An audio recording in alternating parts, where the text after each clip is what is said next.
Hi and welcome. So I'm going to be presenting my commander deck built around Giada today. Ever since I saw the spoilers from Streets of New Capenna, I was pretty sure I would be building a deck around her because I think she's an awesome commander. She has a really low casting cost and her ability to actually give a lot of extra counters on the angels as they enter, and also actually help ramp up some mana for those big expensive angels is such a cool thing. So this is going to be the presentation of Giada Font of Hope commander deck. Giada Font of Hope, she's only a 2/2 flying, which makes her squishy and prone to be removed by a lot of spells. She's prone to die from a common shock or a braid. How are you going to protect her? So personal here that will help me protect her. I have this little 1-drop creature which has lifelink. Again, a little nice thing to have because we want to pop these angels for life and tokens later on. But in case that everything is going down the drain, you can sacrifice her and then you can offer some protection for target either creature or enchantment from the color of your choice. So that's a nice little option for protection. Another card could be a Chroma's Will. Here you can also make sure that you can protect her and all the other creatures that you control. That might actually really help you win a battle here. Another good option is Brave the Elements. You can choose any color and your creatures that you have that are white will gain protection. And in this mono white deck, it's pretty useful. Silence, if you actually want to stop your opponent from having another turn, that's pretty nice. What angels are going to team up with Giada Font of Hope? Angel of Destiny, she's a flying double strike, and you also get to add a lot of life. And at the beginning of your end step, if you have at least 15 life more than your starting life total, each player Angel of Destiny attacked this turn loses the game. So win con right there. And we also have Archangel 2. She's a much beloved angel in this household at least.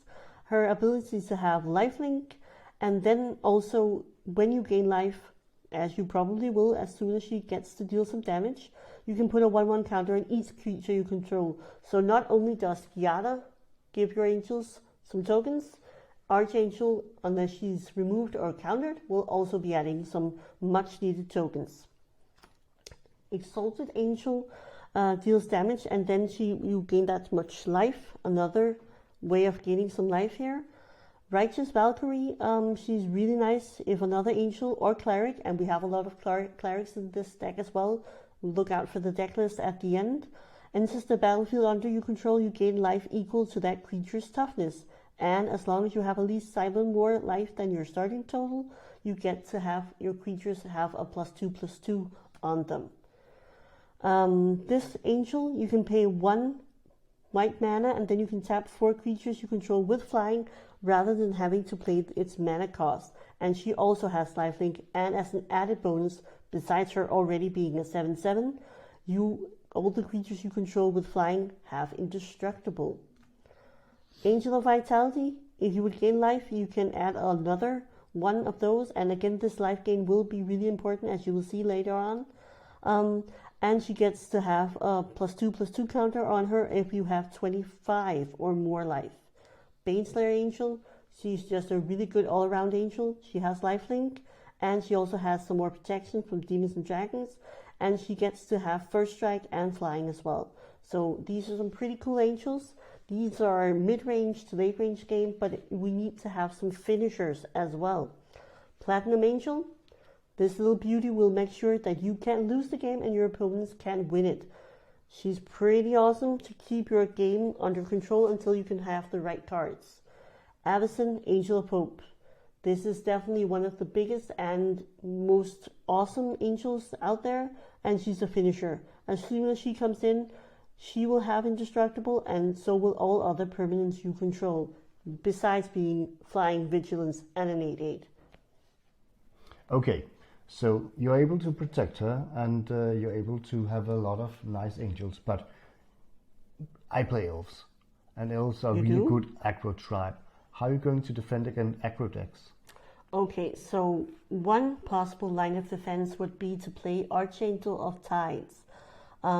She's big enough to support Giada, and she also is pretty useful in locking down your opponent, because suddenly your opponent has to play to both block and to attack, which is pretty darn useful because that opponent has to make sure that they always have enough mana left to make sure they can actually attack or block with their creatures. That would be one option. Also an angel, so she also gets a lovely little counter from Giada. Another option could be this one, Ghostly Prison. This would make sure that, again, you're sort of using up your opponent's mana because they can't attack unless they actually pay 2 for each creature that they want to attack with. So this is another nice option. Okay, so we want more angels onto the battlefield, and we want as many as possible. This is a nice little combination you can play. Here you have Congregate, and it will make sure that you gain 2 life for each creature on the battlefield, both you and your opponents.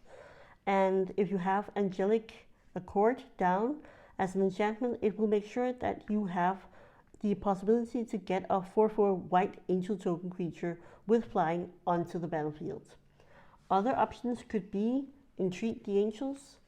This beautiful card will let you get a lot of angel tokens onto the battlefield, especially if you're lucky enough to pay the miracle cost for it. That will add to your ability to pay more mana to gain angels. And then we also have a sorcery here, Devout Invocation. You can tap any number of untapped creatures you control, and for each of those you get to put a 4/4 angel creature token onto the battlefield. And our last option here is an enchantment. You need to have it down for a while before it works, but when it works, boy, it works really, really nicely. Every time you don't lose life a turn, you can put a quest counter on Luminarch Ascension, and if you have 4 of these, you actually get to pay a generic and a white, and then you can put a white angel token onto the battlefield for each time that you have the ability to pay a generic and a white. So you can pump out a lot of angel tokens with this one, especially late in the game.